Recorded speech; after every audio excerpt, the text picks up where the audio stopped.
Le match est terminé. La France s'est imposée face au Sénégal. Le score a parlé sur le terrain, mais dans l'opinion publique, notamment sur les réseaux sociaux africains, une autre discussion continue de faire rage, celle des relations entre la France et le Sénégal, et plus largement entre la France et l'Afrique. Car aujourd'hui, les confrontations entre ces deux nations ne sont plus perçues uniquement sous l'angle du sport. Elles réveillent parfois des débats beaucoup plus profonds.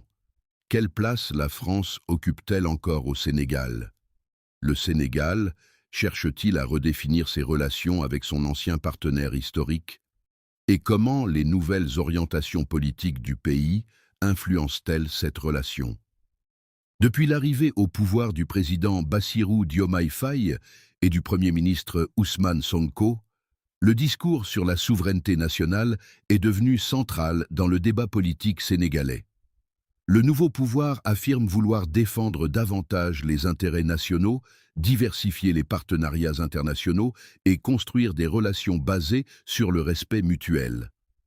Ces positions ont suscité de nombreuses réactions. Pour certains, elles représentent une nouvelle étape dans l'affirmation du Sénégal sur la scène internationale. Pour d'autres, elles soulèvent des interrogations sur l'avenir des relations entre Dakar et Paris. Pendant ce temps, la France reste un partenaire économique, culturel et diplomatique important du Sénégal. Les deux pays entretiennent des liens historiques profonds. Des milliers de Sénégalais vivent en France. Les échanges commerciaux demeurent importants. Les coopérations universitaires et culturelles sont nombreuses. Mais une chose semble avoir changé: le ton du débat. Une nouvelle génération de responsables politiques et de citoyens africains souhaite aujourd'hui des relations plus équilibrées, davantage orientées vers les intérêts nationaux et la souveraineté économique. Le match de football est terminé. La France a remporté la victoire sportive. Mais le débat politique, lui, continue. Comment évoluent réellement les relations entre Paris et Dakar? Le discours de souveraineté peut-il coexister avec une coopération forte entre les deux pays? Et quelle sera la place du Sénégal dans le nouvel équilibre géopolitique qui se dessine en Afrique? C'est précisément ce que nous allons analyser dans cette vidéo. Car parfois, derrière un simple match se cachent des enjeux politiques, historiques et diplomatiques beaucoup plus vastes. France-Sénégal, une relation qui entre dans une nouvelle ère. Le coup de sifflet final a confirmé la victoire de la France sur le Sénégal. Sur le plan sportif, le résultat est clair. Mais dans l'espace médiatique et politique, cette rencontre a ravivé un débat beaucoup plus vaste, celui des relations entre le Sénégal et la France dans un monde en pleine transformation. Car aujourd'hui, le Sénégal n'est plus le même qu'il y a 20 ans. Une nouvelle génération est arrivée sur la scène politique. Une génération qui parle davantage de souveraineté, de contrôle des ressources naturelles, de dignité nationale, de diversification des partenariats internationaux. Et cette évolution est au cœur du discours porté par Ousmane Sonko et le nouveau pouvoir sénégalais. Depuis plusieurs années, Sonko défend une idée simple. Le Sénégal doit être libre de choisir ses partenaires. Le Sénégal doit défendre ses intérêts avant tout. Et le Sénégal doit pouvoir prendre ses décisions sans subir d'influence extérieure. Cette vision rencontre un large écho auprès d'une partie importante de la jeunesse sénégalaise et africaine. Pourquoi? Parce que beaucoup de jeunes considèrent que le continent doit désormais occuper une place plus forte dans les décisions qui concernent son avenir. Ils veulent une Afrique plus indépendante économiquement, une Afrique plus forte diplomatiquement, une Afrique capable de négocier d'égal à égal avec toutes les puissances du monde. Dans cette perspective, les relations avec la France sont souvent au centre des discussions. Il faut reconnaître une réalité. La France et le Sénégal entretiennent des liens historiques très importants. Éducation, culture, commerce, diplomatie, présence d'une importante diaspora. Des milliers d'étudiants sénégalais poursuivent leurs études en France. Des entreprises françaises investissent au Sénégal.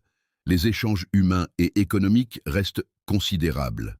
Mais parallèlement, de nombreux citoyens souhaitent aujourd'hui une relation différente, une relation moins marquée par le passé, une relation davantage basée sur des intérêts réciproques, une relation dans laquelle chaque pays agit librement selon ses priorités. Cette aspiration ne concerne d'ailleurs pas uniquement le Sénégal. On observe cette tendance dans plusieurs pays africains, au Mali, au Burkina Faso, au Niger, en Côte d'Ivoire et dans de nombreuses autres nations du continent. Une nouvelle conscience politique semble émerger. Une volonté de renforcer l'autonomie économique, de développer les industries locales, de mieux exploiter les ressources nationales et de diversifier les partenariats internationaux. Dans ce contexte, la France n'est plus le seul acteur influent. La Chine investit massivement. La Turquie accroît sa présence. Les pays du Golfe multiplient les partenariats. Les États-Unis cherchent à renforcer leurs liens avec l'Afrique. Le monde devient multipolaire. Et les pays africains disposent aujourd'hui d'un plus grand nombre d'options qu'auparavant. Cette nouvelle réalité change profondément les équilibres diplomatiques. Le Sénégal cherche désormais à renforcer sa marge de manœuvre, à négocier avec davantage de liberté, à construire une politique étrangère fondée sur ses propres intérêts. Mais cette ambition soulève également plusieurs défis, car défendre sa souveraineté ne signifie pas se couper du reste du monde. Un pays a besoin d'investissements, de technologies, de coopération universitaire, d'échanges commerciaux, de partenariats stratégiques. La véritable difficulté consiste donc à trouver le bon équilibre. Comment être souverain, tout en restant ouvert? Comment défendre ses intérêts sans se fermer aux opportunités internationales? Comment diversifier ses partenaires tout en maintenant des relations solides avec ses alliés historiques? Ces questions sont aujourd'hui au cœur du débat politique sénégalais, et elles dépassent largement le cadre des relations avec la France. Elles concernent la place que le Sénégal souhaite occuper dans le monde du XXIe siècle. Un pays capable de défendre ses intérêts, un pays capable de choisir librement ses partenaires, un pays qui veut tirer profit de ses ressources naturelles, un pays qui souhaite bâtir une économie plus forte et plus compétitive. Mais les attentes sont immenses. Les citoyens attendent des résultats, des emplois, une croissance économique plus forte, une meilleure éducation, des infrastructures modernes, une amélioration du niveau de vie. Car au final, les grandes déclarations politiques sont importantes. Mais elles ne suffisent pas. L'histoire montre que la souveraineté véritable se construit aussi à travers la force économique, la qualité des institutions et la capacité à améliorer concrètement la vie des populations. C'est précisément ce défi qui attend aujourd'hui le Sénégal. Et c'est sur ce terrain que se jouera probablement l'avenir des relations entre Dakar, Paris et le reste du monde. Car après le match de football, une autre compétition continue, celle du développement, de la souveraineté et de la place du Sénégal dans le nouvel ordre mondial.